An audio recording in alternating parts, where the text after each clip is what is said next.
Matthew का school का आखिरी साल है और उसका जॉर्जटाउन यूनिवर्सिटी में एडमिशन भी हो गया है। लेकिन वो वहाँ की फीस अफोर्ड नहीं कर सकता। इसलिए वो स्कॉलरशिप के लिए स्पीच तैयार करता है। उसकी जिंदगी अचानक बदल जाती है जब डैनियल उसके साइड वाले घर में रहने आती है। मैथ्यू अपने रूम से उसको कपड़े उतारते हुए देख रहा होता है और तभी वो उसको देख लेती है। मैथ्यू एकदम से नीचे झुक जाता है। तभी डैनियल उसके घर आ जाती है। फिर उसके पापा उसको नीचे बुलाते हैं। मैथ्यू बहुत डर जाता है। उसके पापा पूछते हैं तुम ऊपर क्या कर रहे थे। वो उसको बताते हैं डैनियल यहाँ पर नई आई है और उसको शहर दिखाने के लिए कहते हैं। फिर वो दोनों डैनियल की कार में घूमने जाते हैं और डैनियल उससे पूछती है तुमने जो देखा तुम्हें अच्छा लगा।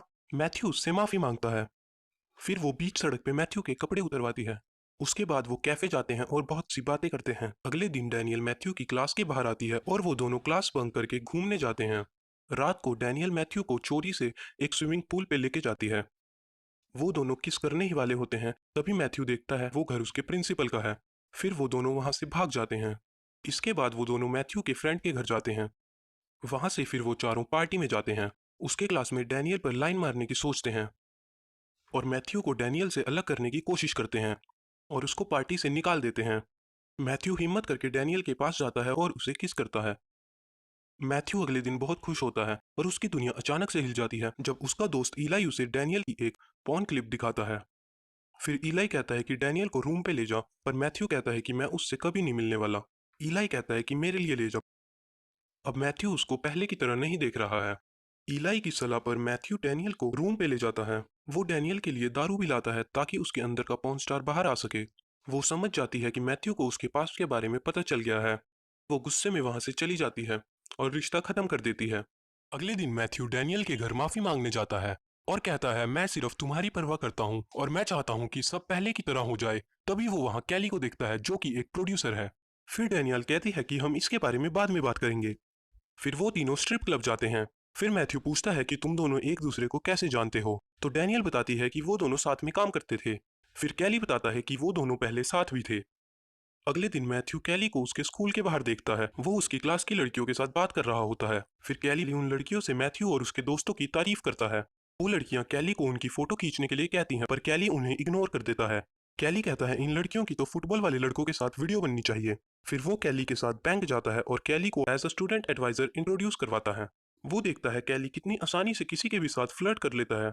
डैनियल को लगता है कि वो अपने अतीत से कभी नहीं बच पाएगी, इसलिए वो कैली के साथ वापस वेगस चली जाती है। मैथ्यू अपने दोस्तों को कहता है कि ये सब मेरी गलती है, अगर मैं उसको रूम पे नहीं लेके जाता तो ये सब ना होता। फिर मैथ्यू का दोस्त कहता है कि वो अब जा चुकी है और अब तुम कुछ नहीं कर सकते। पर फिर वो तीनों वेगस के लिए निकलते हैं। मैथ्यू वहाँ डैनियल को देखता है। वो बहुत उदास होती है।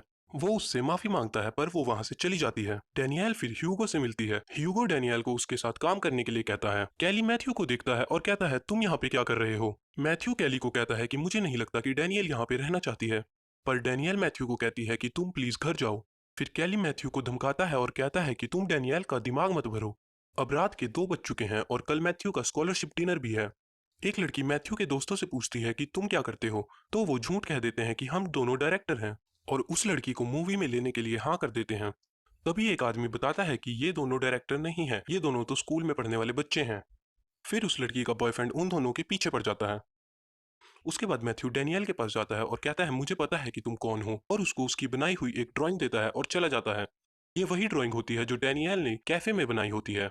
अगले दिन डैनियल वापस आ जाती है और वो उसको स्कूल छोड़ने जाती है। फिर मैथ्यू डैनियल से प्रॉम में जाने के लिए पूछता है और वो हाँ कर देती है। आज रात को मैथ्यू को स्पीच देनी है। वो बहुत नर्वस है क्योंकि उसको पता है अगर उसको ये स्कॉलरशिप नहीं मिली तो वो जॉर्ज टाउन यूनिवर्सिटी में नहीं जा पाएगा। तभी मैथ्यू देखता है क्लास के दरवाजे पे कैली खड़ा होता है। कैली बहुत गुस्से में होता है। कैली मैथ्यू को स्कूल से जबरदस्ती ले जाता है। कैली मैथ्यू को कहता है तेरी वजह से मुझे $30,000 का नुकसान हो गया है। फिर मैथ्यू कहता है कि वो धीरे धीरे दे देगा। पर कैली उसकी बहुत पिटाई करता है और उसे ड्रग्स दे देता है। कैली मैथ्यू को कहता है मैं तुम्हें छोड़ दूंगा पर तुम्हें ह्यूगो के घर से उसका अवार्ड चुराना होगा।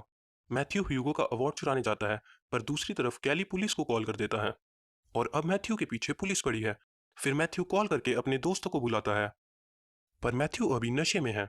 मैथ्यू नशे में ही स्कॉलरशिप डिनर में चला जाता है। वो नशे में बहुत सी उल्टी हरकतें करता है।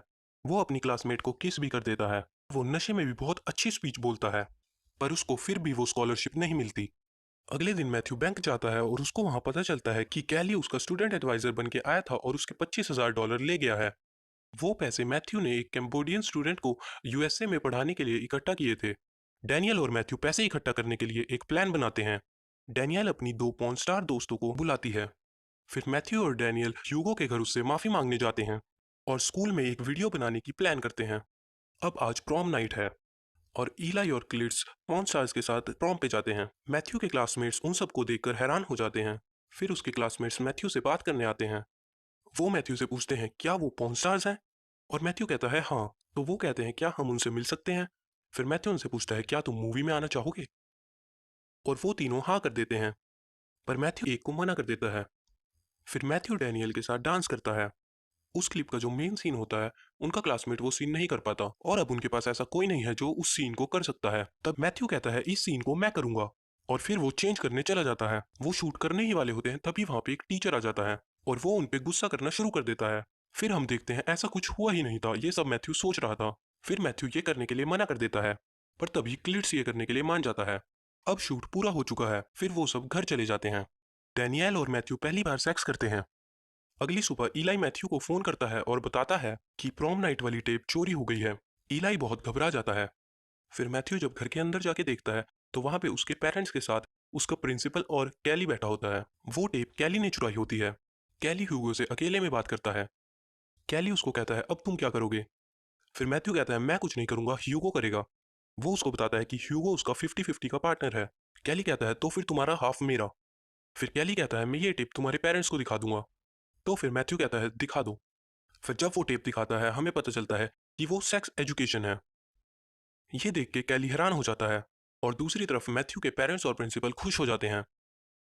फिर मैथ्यू हमें बताता है कि वो हमेशा याद रखेगा अपने दोनों दोस्तों को, अपने बिजनेस पार्टनर को, अपने स्टूडेंट एडवाइजर को, उसका मतलब होता है कैली को, सैम नांग को, इलाई की हरकतों को, क्लिट्स के उस मूवी में सीन को, और हाँ डैनियल को। तो ये थी the girl next door movie की पूरी कहानी। IMDb पर इस मूवी की रेटिंग है 6.7। उम्मीद करता हूँ आपको ये वीडियो पसंद आया होगा।